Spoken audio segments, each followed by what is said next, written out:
पूर्व दिशा को संस्कृत में प्राच्य दिशा कहते हैं। तो मैं प्राची दिशा मानकर, पूर्व की दिशा मानकर कौशल्या जी को प्रणाम करता हूं। तो कौशल्या जी को पूर्व दिशा क्यों कहा गया? आइए जोधपुर की माताओं सावधानी से सुनना। कौशल्या जी को पूर्व की दिशा क्यों कहा गया? यहां पूर्व की दिशा किधर है? मैं दिशा भ्रम हूं, भ्रमित हूं। नॉर्थ इधर है, पूर्व सामने मेरे, पूर्व लगभग सामने मान लीजिए। तो अब मुझे एक प्रश्न का उत्तर दो आप कि कौशल्या जी को पूर्व की दिशा इसलिए कहा गया क्योंकि पूर्व की दिशा में ही सब शुभ काम होते हैं। भजन करना हो तो पूर्व में मुख करो, भोजन करना हो तो पूर्व में मुख करो। केवल महाराज मनु ने कहा है कि जिसको पुण्य की चिंता कम हो लेकिन प्रतिष्ठा की चिंता ज्यादा हो, उसे दक्षिण में मुख करके भोजन करना चाहिए। जो दक्षिण में मुख करके भोजन करेगा उसकी प्रतिष्ठा बहुत बढ़ जाएगी पर पुण्य घट जाएंगे। इसलिए हम सामान्यतः भोजन पूर्व में करते हैं। छोर कर्म कराना हो, दाढ़ी भी बनाना हो तो पूर्व में मुख करके बनाना चाहिए। केवल पितरों के लिए छोर कर्म होता तब दक्षिण में मुख होता है। तो क्षोर पूर्व में, दान पूर्व में, हवन पूर्व में, भजन पूर्व में, भोजन पूर्व में, सारे पवित्र काम पूर्व दिशा में रखकर क्यों होते हैं? क्यों होते हैं? क्योंकि मैं आपसे पूछ रहा था कि पूर्व दिशा इधर है और आज सवेरे सूर्य भगवान वहां उगे होंगे 6 बजे के आसपास और दिन भर चलते हैं और चलकर शाम को पहुंचते हैं पश्चिम में, और पश्चिम में नाइट हॉल्ट करते हैं। वो ऐसा मैं नहीं कह रहा हूं, ऐसा मैथिली शरण गुप्त जी ने साकेत में लिखा। इस कथा के मुख्य यजमान जी कल हमको बहुत सुंदर कथा सुना रहे थे, वही वो कविता सुना रहे थे बहुत प्यारी। उसमें मैथिली शरण गुप्त जी ने लिखा कि सूर्य रात्रि को पश्चिम में विराम लेते हैं, बिखेर देती है वसुंधरा मोती सबके सोने पर, और रवि बटोर लेता है फिर सदा सवेरा होने पर, और फिर दे देता है अपनी विरामदायिनी संध्या को जिससे उसका नवरूप झलकता है। तो विरामदायिनी संध्या पश्चिम में है।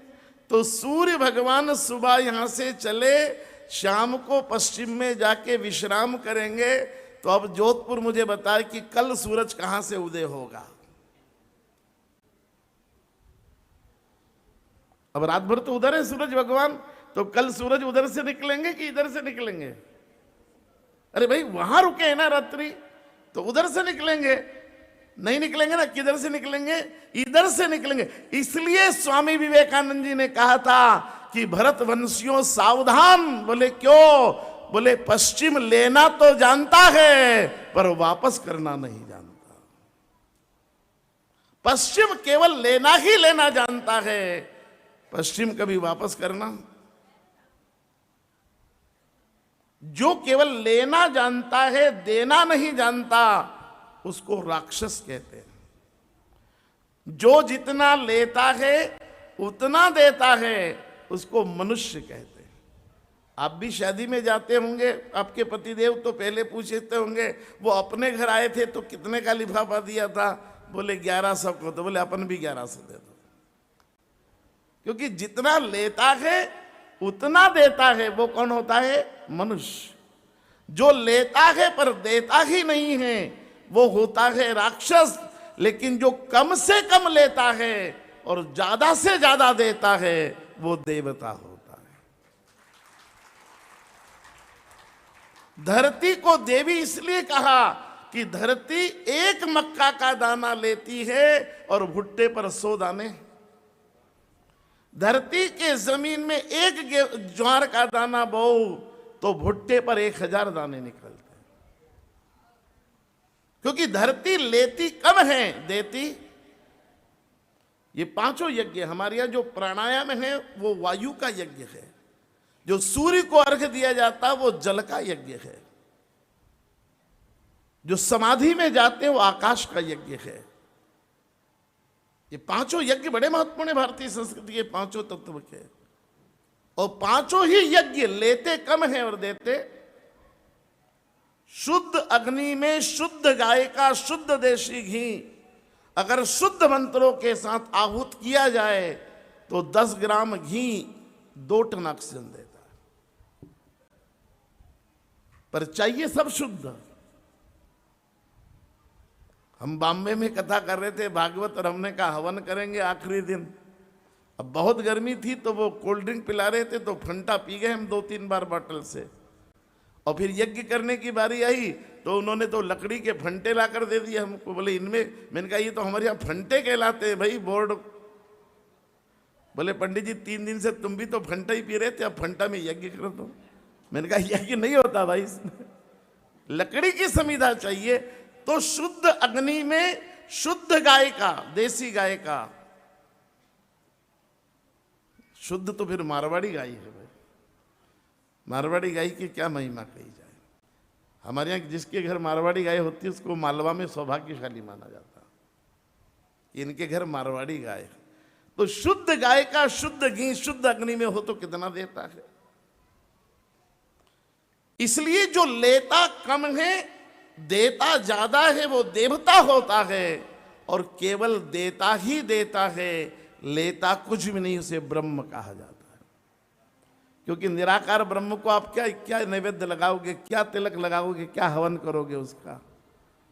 इसलिए निर्गुण ब्रह्म केवल देता है, लेता कुछ नहीं। यही हमारी परंपरा है। और इसलिए पूरब की दिशा रोज देती है लेकिन लेती कुछ नहीं है। पश्चिम की ने सूरज लौटाया नहीं, पर रोज पूरब की दिशा सूरज को उगाती है। और जैसे ही सूरज उगता है पूरब की दिशा उसे अपनी गोदी में बिठा लेती है, फिर अपने दोनों हाथ अपने बेटे के माथे पर रख देती है। मां के हाथ बेटे के माथे पर आते हैं तो बेटा खुश हो जाता है, प्रसन्न हो जाता है। और प्रसन्नता का रंग हमारे यहाँ लाल माना गया, तो बेटे का चेहरा लाल हो जाता है। बेटा प्रसन्न हुआ तो मां भी प्रसन्न हो जाती है, और इसलिए पूरब की दिशा भी लाली से भर जाती है। सुबह सुबह सूरज भी लाल लाल, पूरब की दिशा में भी लालिमा।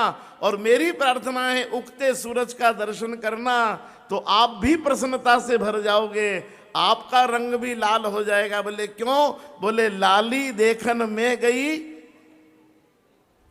लाली मेरे लाल की जित देखूं तो लाल, और लाली देखन में गई मैं भी हो गई।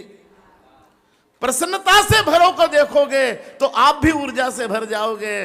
और जिसके चेहरे पे 12:30 बज रही हो उसको मत देख लेना, दिन भर रोटी नहीं मिलेगी।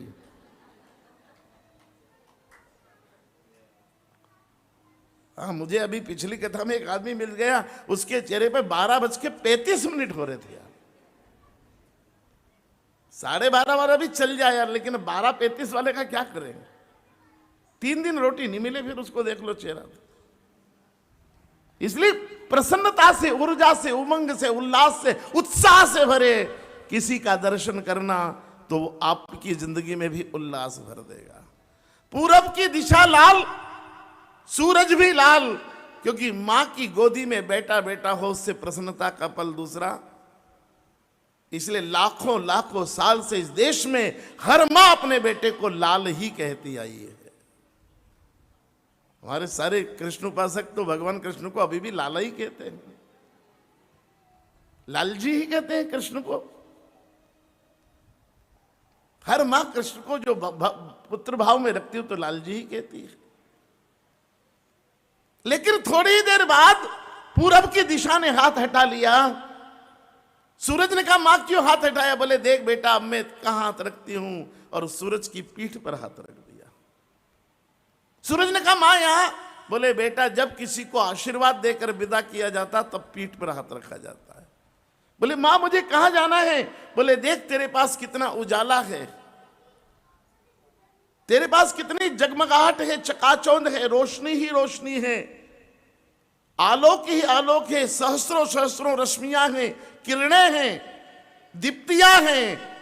जा अपना उजाला दुनिया को बांट किया, सारा उजाला दुनिया को बांट का मैं भेज रही हूं। सूरज ने मना कर दिया, मैं नहीं जाऊंगा, किसी कीमत पर नहीं जाऊंगा। माने का क्यों नहीं जाएगा? बोले सूरज ने कहा ये उजाला मेरा है, ये रोशनी मेरी, ये प्रकाश मेरा, ये रश्मियां मेरी, ये दीप्तियां मेरी, ये किरणें मेरी, ये आलोक मेरा, ये जगमगाहट मेरा। मैं जलता हूं तब पैदा होता है, यूं ही थोड़ी पैदा होता है। मैं जलकर आलोक पैदा करता हूं और ये सारा उजाला मेरा है और तू मेरी मां है। तो बेटे की सारी संपत्ति पर मां का अधिकार होता है। इसलिए मां सारा उजाला मैं दुनिया को नहीं दूंगा, केवल अपनी मां को, केवल अपनी मां को दूंगा। मैं अपने केवल पूरब मां को दूंगा, मैं नहीं दूंगा दुनिया को। सूरज को खींचा पूरब की दिशा ने और गले से लपेट कर रोने लगी कि बेटा बेटा, सूरज ऐसी बात नहीं करते हैं। बोले मां क्यों? बोले तू अपनी मां का स्वभाव नहीं जानता है क्या? सूरज ने हाथ जोड़े, कौन सा स्वभाव? बोले बेटा तेरी मां पूरब की दिशा कहलाती है, मेरा नाम पूरब है और मेरा स्वभाव सुन ले मेरे बेटे। बोले क्या? बोले मैं लेकर खुश नहीं होती हूं, मैं देकर खुश होती हूं। मैं खाकर खुश नहीं होती हूं, मैं खिलाकर खुश होती हूं। मैं लूट कर खुशी नहीं होती, मैं लुटाकर खुशी होती हूं। मैं पाकर नहीं, किसी और को देकर खुशी होती हूं। मेरे भाग्य का, मेरी तकदीर का सारा उजाला है क्योंकि तू मेरा बेटा है। पर अपनी मां का स्वभाव जान ले मेरे बेटे कि मैं अपनी तकदीर का और अपने हिस्से का भी दुनिया को बांट देती हूं। और अगर तू सच में मेरा बेटा है तो तुझे तेरी मां की सौगंध है। सूरज ने कहा नहीं मां मत सौगंध मत कहा, तू तो आज्ञा कर। बोले क्या? तो जा बेटा, अगर अपनी मां को मानता हो तो उजाला दुनिया को बांट किया। उत्तर को भी देना, दक्षिण को भी देना, ईशान्य आग्नेय को भी देना, वायव्य को भी देना, और तुझे तेरी मां की आज्ञा है। सूरज बोले क्या? बोले पश्चिम को भी उजाला देना बंद मत कर देना, जा बांट के आ। और सूरज मां को प्रणाम करने रोज उजाला बांटने निकल जाता है। जो अपने हिस्से का उजाला भी दुनिया को दे दे वो पूरब कहलाती है। और पूरब के पास 100-200 बेटे नहीं होते हैं, एक ही सूरज है जिसे रोज भेज देती है।